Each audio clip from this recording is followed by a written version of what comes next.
आज हम BCom part प्रथम का अध्याय बैंक की परिभाषा तथा कार्य के बारे में थोड़ा सा जानेंगे।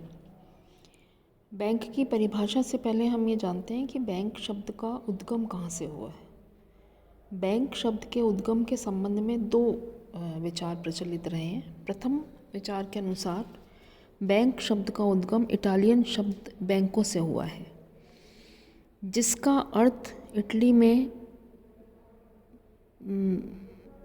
बेंचों पर बैठकर मुद्रा बदलने से था। उस समय इटली के सर्राफ तथा सुनार बेंच पर बैठकर मुद्रा परिवर्तन का कार्य करते थे तथा कोई भी व्यक्ति इनसे अपनी इच्छा के अनुसार मुद्रा का परिवर्तन करवा सकता था। इनके पास विभिन्न मुद्राओं के कोष होते थे। इनके कार्यों से व्यापारियों को बड़ी सुविधा होती थी। दूसरी विचार के अनुसार बैंक शब्द जर्मन भाषा के बैंको शब्द से बना है, जिसका मतलब संयुक्त स्कंध कोष से है।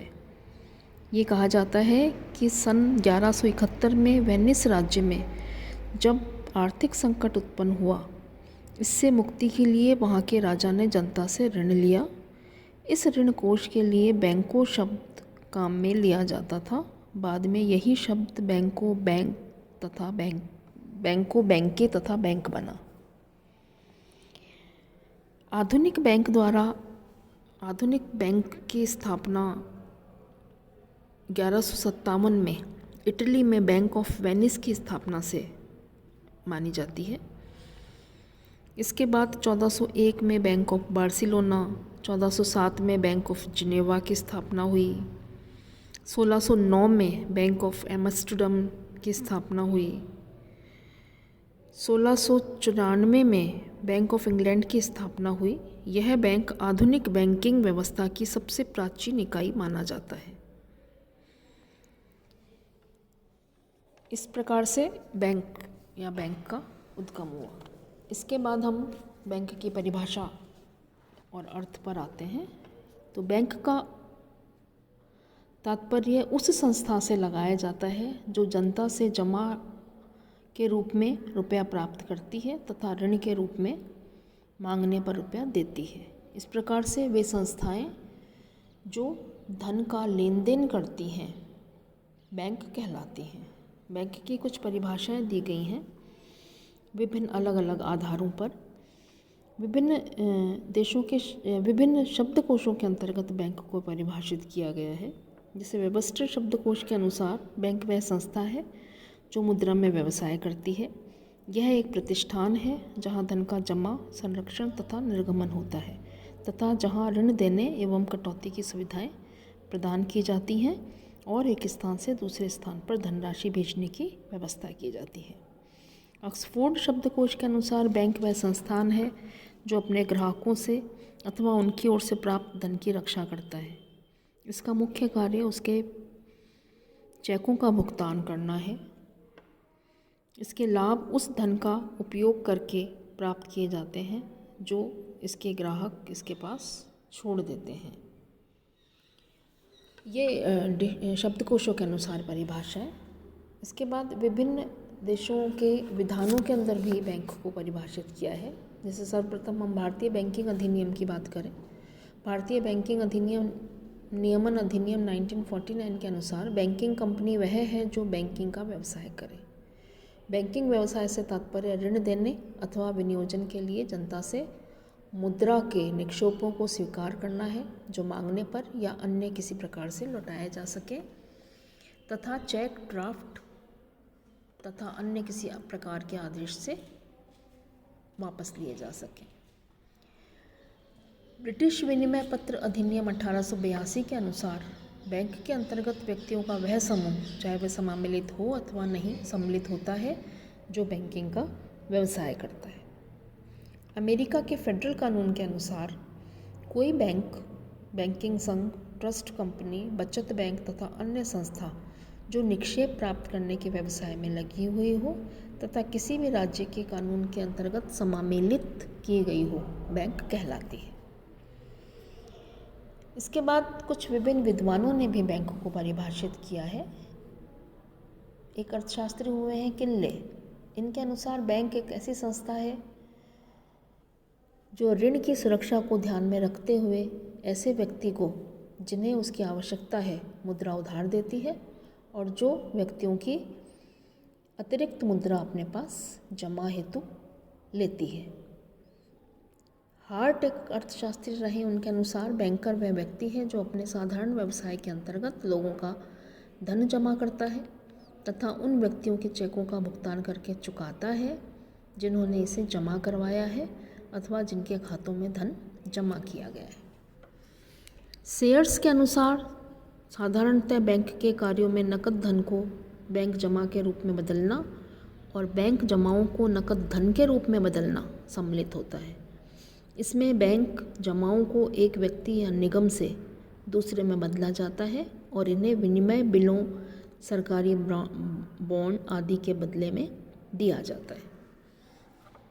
इसी प्रकार क्राउथर, फिंडलिश, राज, जॉन पेजेट आदि लोगों ने भी इस प्रकार से परिभाषित किया है बैंक को। तो इन सब परिभाषाओं के आधार पर यह स्पष्ट हो जाता है कि बैंक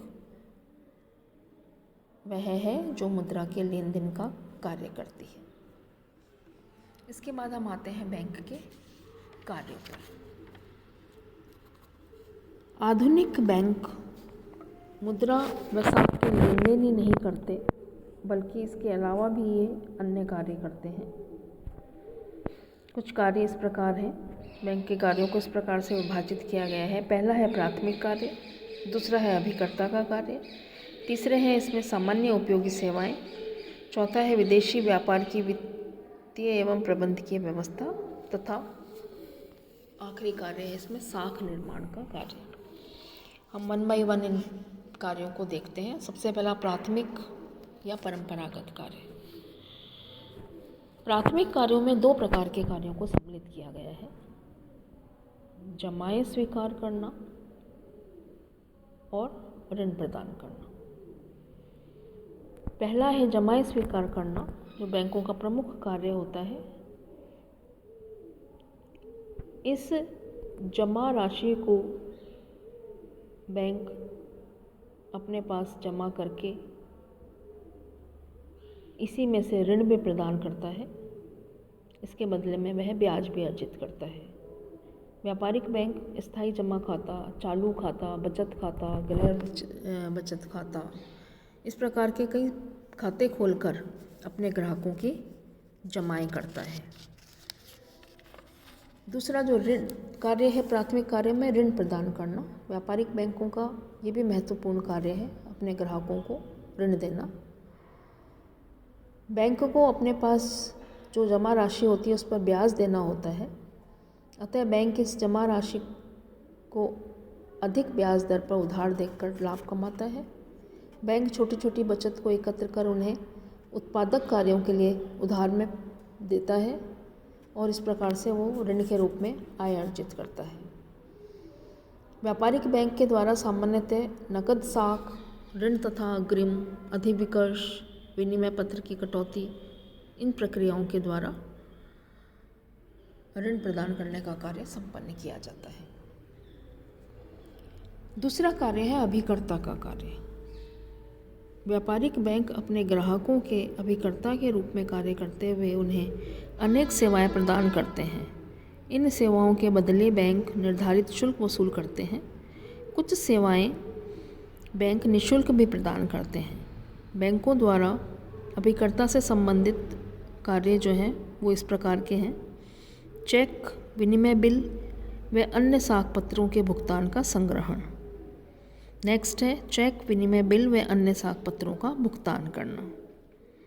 अगला है ग्राहक के लिए भुगतान प्राप्त करना। अगला है ग्राहक की ओर से भुगतान करना। इसी में आगे है धन का हस्तांतरण करना, अंशों व प्रतिभूतियों का क्रय विक्रय करना, प्रबंधक, प्रन्यासी एवं निष्पादक के रूप में कार्य करना, अभिगोपन का कार्य करना। ये सारे कार्य ग्राहक के तरफ से बैंक करता है एक अभिकर्ता के रूप में। इसके अतिरिक्त अन्य कार्य जो बैंक के द्वारा किए जाते हैं उसमें कुछ सामान्य उपयोगी सेवाएं सम्मिलित की गई हैं। जिन सेवाओं को बैंक अपने ग्राहकों को प्रदान करता है। इसमें सम्मिलित किया गया है धन तथा संपत्ति की सुरक्षा, यात्री चेक एवं साख-पत्रों की व्यवस्था, आर्थिक स्थिति की सूचना देना, वित्तीय सलाहकार का कार्य, सूचनाएं प्रकाशित करना, विनिमय पत्रों को स्वीकार करना, ऋणों की जमानत देना, व्यक्तिगत साख प्रदान करना, सार्वजनिक ऋणों की व्यवस्था करना, अंश बाजार के कार्य तथा विदेशी विनिमय की व्यवस्था करना, ये सब इसमें सम्मिलित किए गए हैं।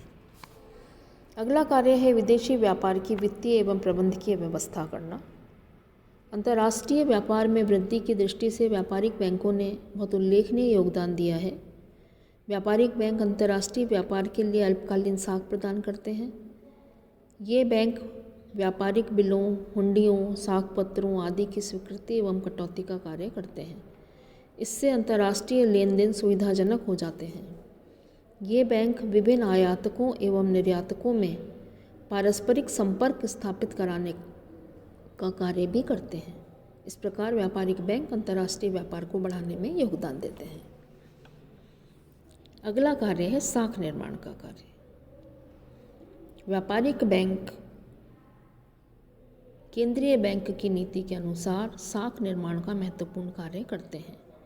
इन बैंकों में जनता द्वारा जो धन जमा कराया जाता है, उस धन को ये जनता को उधार देते हैं तथा बैंक जमा प्राप्त करते हैं तो उस जमा राशि का कुछ प्रतिशत भाग नकद कोष में रखकर शेष राशि उधार दे देते हैं। यह ऋण राशि ऋणी के खाते में जमा की जाती है। इस प्रकार ऋण जमाओं को जन्म देते हैं। इन जमाओं के आधार पर बैंक पुनः ऋण देते हैं।